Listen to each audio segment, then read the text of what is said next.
नमः शिवाय। ओम नमः शिवाय। ओम नमः शिवाय। कर्पूरगौरं करुणावतारं संसारसारं भुजगेन्द्रहारं सदा वसन्तं हृदयारविन्दे भवं भवानी शरणं नमामि। ओम नमः शिवाय। ओम नमः शिवाय। ओम नमः शिवाय। जय हिंद, जय भारत में आप सबों का स्वागत है। मैं राम नरेश शाह। आज हम लोग शिव महापुराण के 26वें भाग को सुनेंगे और कोशिश करेंगे कि हम लोग सत्य सनातन के साथ रहें। सत्य है तो सनातन है, सनातन है तो सत्य है। सत्य के बिना सनातन नहीं रह सकता, सनातन के बिना सत्य नहीं रह सकता। दोनों एक ही है, नाम भले ही अलग है। जिसे आप सत्य कहते हैं वही तो सनातन है, और जहाँ सनातन है वही तो सत्य है।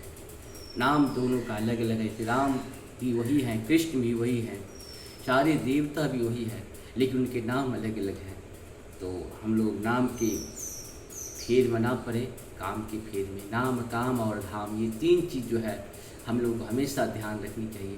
मेरा नाम क्या है, मेरा काम क्या है, मेरा धाम क्या है। हमारा परिचय भी यही तीन तरह से है। हम लोग कहाँ पे हैं, कैसे क्या करते हैं और क्या नाम है। इस तरह से हम लोग शुरू करते हैं। चैनल को सब्सक्राइब करें, लाइक करें, शेयर करें, साथ साथ जय श्री राम करें। हर हर महादेव।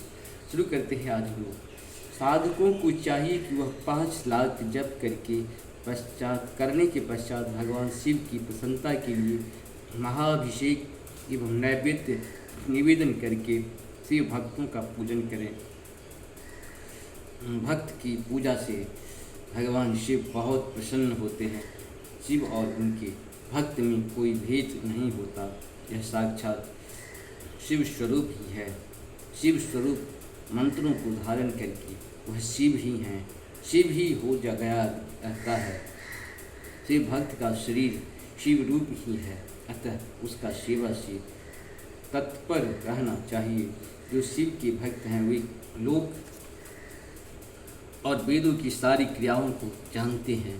जो क्रमशः जितना जितना शिव मंत्र का जप कर लेता है, उसके शरीर को उतना शिव का सामीप्य प्राप्त होता जाता है।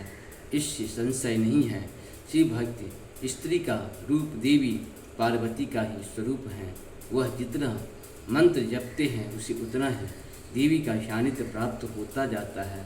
साधक स्वयं शिव स्वरूप होकर पराशक्ति का पूजन करें। शक्ति बेर तथा लिंग का चित्र बनाकर अथवा मिट्टी आदि से उनकी आकृति का निर्माण करके प्राण प्रतिष्ठा पूर्वक निष्कपट भाव से उनका पूजन करें। शिवलिंग को शिव मानकर अपने को शक्ति रूप समझकर शक्ति लिंग को देवी मानकर और अपने को शिव रूप समझकर शिवलिंग को नाद रूप तथा शक्ति को बिंदु रूप मानकर परस्पर सटे हुए शक्ति लिंग और शिवलिंग के प्रति उप प्रधान और प्रधानता को भावना रखते हुए जो शिव और शक्ति का पूजा करते हैं, वह मूल रूप से भावना करने के कारण शिव रूप ही हैं। शिव भक्त शिव मंत्र रूप होने के कारण शिव के ही स्वरूप हैं। जो 16 प्रकार से उनकी पूजा करता है उसे अभिष्ट वस्तु की प्राप्ति होती है।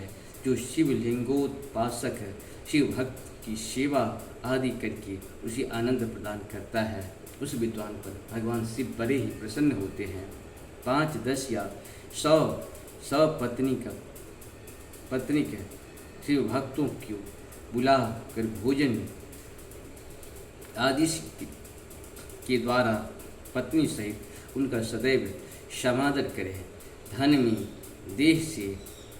में देह में और मंत्र में शिव भावना रखते हुए उन्हें शिव और शक्ति का स्वरूप जानकर निष्कपट भाव से उनकी पूजा करें। ऐसा करने वाला पुरुष इस भूतल पर फिर जन्म नहीं लेता।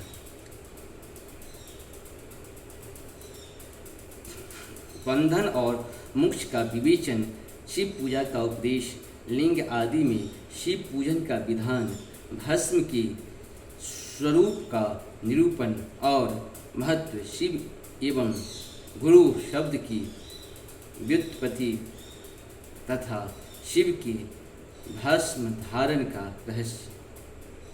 ऋषि बोले, सर्वज्ञों, श्रेष्ठ सूत जी, बंधन और मोक्ष का स्वरूप क्या है, यह हमें बतलाइए।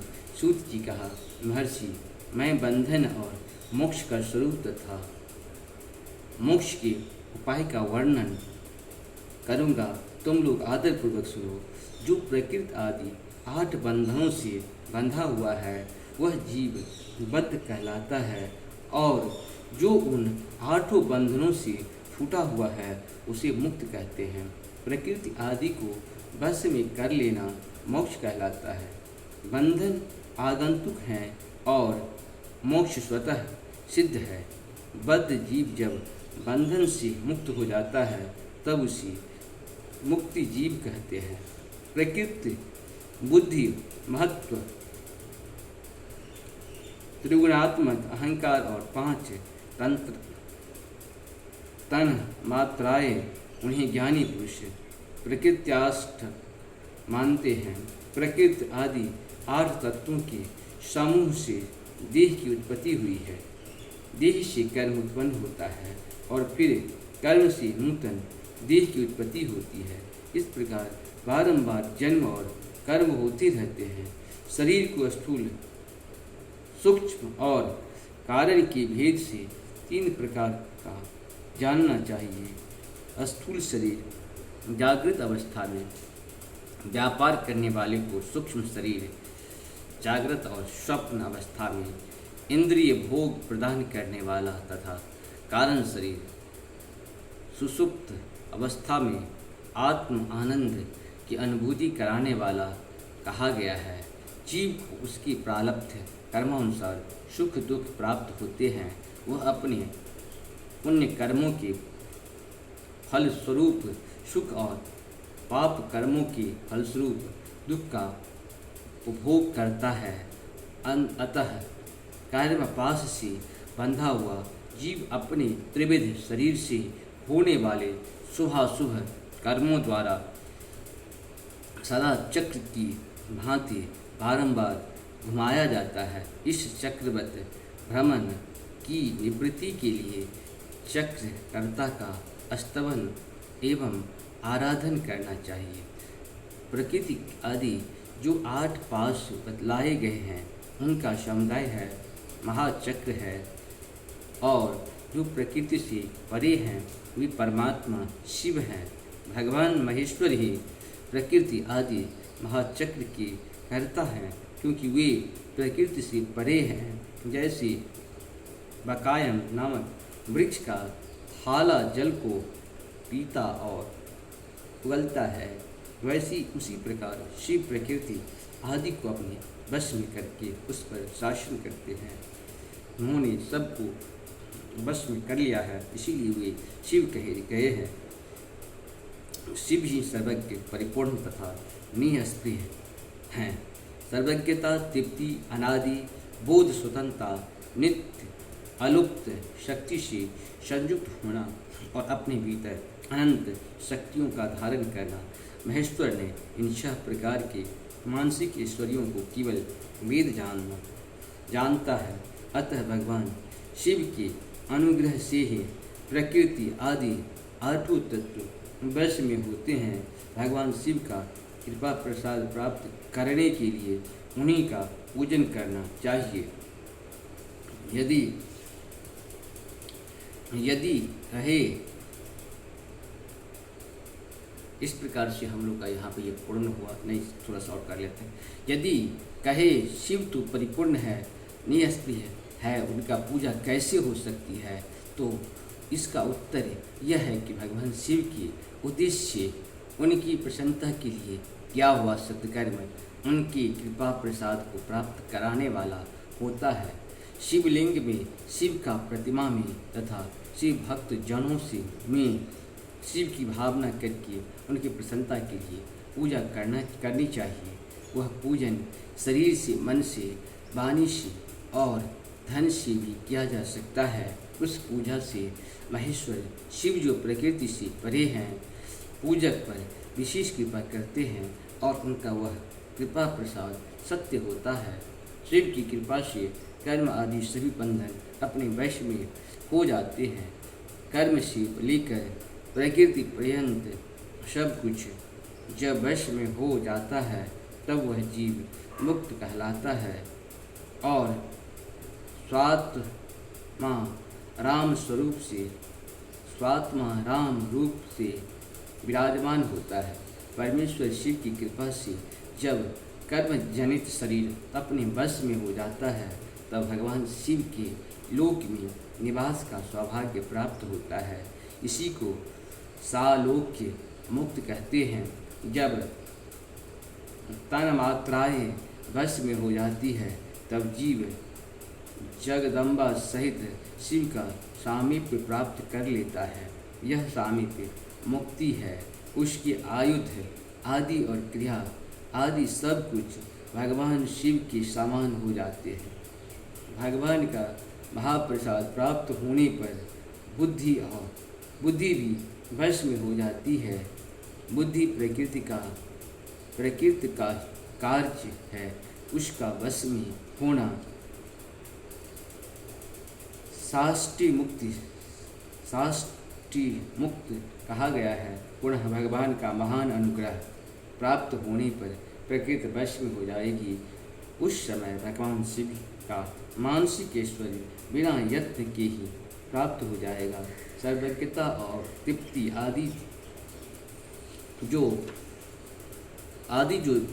जो शिव की ऐश्वर्य हैं, उन्हें पाकर मुक्त पुरुष अपने आत्मा में ही विराजमान होता है। वेद और शास्त्रों में विश्वास रखने वाले विद्वान पुरुष उसी को सायुज्य मुक्ति कहते हैं। इस प्रकार लिंग आदि में शिव की पूजा करने से क्रमशः मुक्त स्वतः प्राप्त हो जाता है। इसीलिए शिव का कृपा प्रसाद प्राप्त करने के लिए तत्संबंधी क्रिया आदि के द्वारा उन्हीं का पूजन करना चाहिए। शिव क्रिया, शिव तप, शिव मंत्र जप, शिव ज्ञान और शिव ध्यान के लिए सदा उत्तरोत्तर अभ्यास बढ़ाना चाहिए। प्रतिदिन प्रातः काल से रात को सोते समय तक और जन्म काल से लेकर मृत्यु पर्यंत सारा समय भगवान शिव के चिंतन में ही बिताना चाहिए। सद्योजाति मंत्रों तथा नाना प्रकार के पुष्पों से जो शिव की पूजा करता है वह शिव को ही प्राप्त होगा। ऋषि बोले, उत्तम व्रत का पालन करने वाले सूत जी लिंग आदि में शिव जी को पूजा का क्या विधान है, यह हमें बतलाइए। सूत जी ने कहा, युजों, मैं लिंगों की क्रम का यथावत वर्णन कर रहा हूँ, तुम सब लोग सुनो। वह प्रणव ही समस्त अभिष्ट वस्तुओं को देने वाला प्रथम लिंग है। उसी सूक्ष्म प्रणव रूप समझो। सूक्ष्म लिंग निष्कल होता है और स्थूल लिंग सकल। पंचाक्षर मंत्रों को ही स्थूल लिंग कहते हैं। उन दोनों प्रकार के लिंगों को पूजन तप कहलाता है। वे दोनों ही लिंग साक्षात मोक्ष देने वाला है। पौरुष लिंग और प्रकृति लिंग के रूप में बहुत से लिंग हैं, उन्हें भगवान शिव ही विस्तार पूर्वक बता सकते हैं। दूसरा कोई नहीं जानता। पृथ्वी के विकार भूत जो लिंग ज्ञात है उनको मैं तुम्हें बतला रहा हूँ। उनमें स्वयंभू लिंग प्रथम है, दूसरा बिंदु लिंग, तीसरा प्रतिष्ठित लिंग, चौथा चर लिंग और पांचवा गुरु लिंग हैं। देवर्षियों को तपस्या से संतुष्ट हो उनके समीप प्रकट होने के लिए पृथ्वी के अंतर्गत बीज रूप से व्याप्त हुए भगवान शिव वृक्षों को अंकुर की भांति भूमि को भेद कर नाद लिंग के रूप में व्यक्त हो जाते हैं। वे स्वतः व्यक्त हुए लिंग ही स्वयं प्रकट होने के कारण स्वयंभू नामक धारण करते हैं। ज्ञानी जन उन्हें स्वयंभू लिंग के रूप में जानते हैं। उस स्वयंभू लिंग को पूजा से उपासक का ज्ञान स्वयं ही बढ़ने लगता है। सोने चांदी आदि के पत्र पर, भूमि पर अथवा वेदी पर अपने हाथों से लिखित जो शुद्ध प्रणव मंत्र रूप लिंग है, उसमें तथा मंत्र लिंग का आलेखन करके उसमें भगवान का शिव का प्रतिष्ठा और आवाहन करें। ऐसा बिंदु नादमय लिंग स्थावर और जंगम दोनों ही प्रकार का होता है। इसमें शिव का दर्शन भावनामय ही है, ऐसा निसंदेह कहा जा सकता है। जिसको जहाँ भगवान शंकर के प्रकट होने का विश्वास हो, उसके लिए वही प्रकट होकर वे अभीष्ट फल प्रदान करते हैं। अपने हाथ से लिखे हुए मंत्र में अथवा अकृत्रिम यथावर आदि में भगवान शिव का आवाहन करके 16 उपचारों से उनकी पूजा करें। ऐसा करने से साधक स्वयं ही ऐश्वर्य को प्राप्त कर लेता है और इस साधन के अभ्यास से उसको ज्ञान भी हो जाता है। देवताओं और ऋषियों ने आत्मसिद्धि के लिए अपने हाथ से वैदिक मंत्रों के उच्चारण पूर्वक शुद्धि मंडप में शुद्ध भावना द्वारा जिस उत्तम शिवलिंग की स्थापना की है, उसी पौरुष लिंग कहते हैं तथा वही प्रतिष्ठित लिंग कहलाता है। उस लिंग का पूजा करने से सदा पौरुष ऐश्वर्य की प्राप्ति होती है। भगवान महान ब्राह्मण और महाधनी राजा किसी कारीगर से शिवलिंग का निर्माण कराकर जो मंत्र पूर्वक उसकी स्थापना करते हैं, उनके द्वारा स्थापित हुआ वह लिंग भी प्रतिष्ठित लिंग कहलाता है, किंतु वह प्राकृतिक लिंग है। इसीलिए प्राकृतिक ऐश्वर्य भोगों को जो देने वाला होता है, जो शक्तिशाली और नित्य होता है, उसे पौरुष कहते हैं तथा जो दुर्लभ तथा अनित्य होता है वह प्राकृत कहलाता है। लिंग नाभि, जिह्वा, नासाग्र भाग और शिखा के क्रम से कटीज, हृदय और मस्तक तीनों स्थानों में जो लिंग की भावना की गई है, उस आध्यात्मिक लिंग को ही चरलिंग कहते हैं। पर्वत को पौरुष लिंग बताया गया है और भूतल को विद्वान पुरुष द्वारा प्राकृतिक लिंग मानते हुए वृक्ष आदि को पौरुष लिंग जानना चाहिए और गुल्म आदि की प्राकृतिक लिंग, साठी नामक धान्य को प्राकृतिक लिंग समझना चाहिए और सालिड, अगहनी एवं गेहूं को पौरुष लिंग, अनिमा आदि होठों आठों सिद्धियों को देने वाला जो ऐश्वर्य है, उसे पौरुष ऐश्वर्य जानना चाहिए।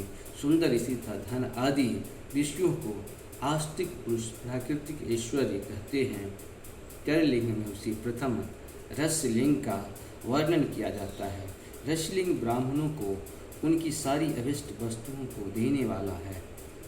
शुभ कारक वानलिंग क्षत्रियों को महान राज्य की प्राप्ति कराने वाला है। स्वर्णलिंग वैश्यों को महाधन पति का पद प्रदान करने वाला है तथा सुंदर शिवलिंग शूद्रों को महाशुद्ध देने वाला है। स्फटिकमय लिंग तथा बाणलिंग सब लोगों को उनकी समस्त कामनाओं प्रदान करते हैं। अपना न हो तो दूसरे का स्फटिक या वर्णलिंग की पूजा के लिए निषिद्ध नहीं है। स्त्रियों विशेषतः सद्भावों के लिए पार्थिव लिंग का पूजा विधान है। प्रकृत मार्ग में इष्ट विधवाओं के लिए स्फटिक लिंग की पूजा बताई गई है, परंतु विरक्त विधवाओं के लिए रसलिंग की पूजा ही श्रेष्ठ कहा गया है। उत्तम व्रत का पालन करने वाला महर्षियों बचपन में, जवानी में और बुढ़ापे में भी शुद्ध स्फटिकमय शिवलिंग का पूजन पूजन को समस्त भोग प्रदान करने वाला है। गृहस्थ स्त्रियों के लिए पीठ पूजा भूतल पर संपूर्ण अभिष्ट को देने वाली है। प्रकृति मार्ग से चलने वाला पुरुष सुपात्र गुरु के सहयोग से ही समस्त पूजा कर्म संपन्न करें। इष्ट देव का विशेष अभिषेक करने के पश्चात अगहनी के चावल से बने हुए खीर आदि पकवानों के द्वारा नैवेद्य अर्पण करें। पूजा के अंत में शिवलिंग की संपुट में पधार कर घर के भीतर पृथक रख दें। जो निवृत्ति मार्गी पुरुष हैं उनके लिए हाथ पर ही शिवलिंग पूजा का विधान है। उन्हें भी छादी से प्राप्त हुई अपने भोजन को ही नैवेद्य रूप में निवेदित करना चाहिए। निर्विध पुरुषों के लिए सूक्ष्म लिंग ही श्रेष्ठ बताया जाता है। वे विभूति के द्वारा पूजन करें और विभूति को ही नैवेद्य रूप से निवेदित भी करें। पूजा करके उसी लिंग को सदा अपने मस्तक पर धारण करें। इस प्रकार से हम लोग का ये पूर्ण हुआ। आप सबों को बहुत बहुत धन्यवाद। इसी तरह से चैनल को सब्सक्राइब करें, लाइक करें, शेयर करें। सत्य सनातन की जय हो, सत्य सनातन की जय हो, सत्य सनातन की जय हो, जय हो, जय हो। नमस्कार। हर हर महादेव। जय हो।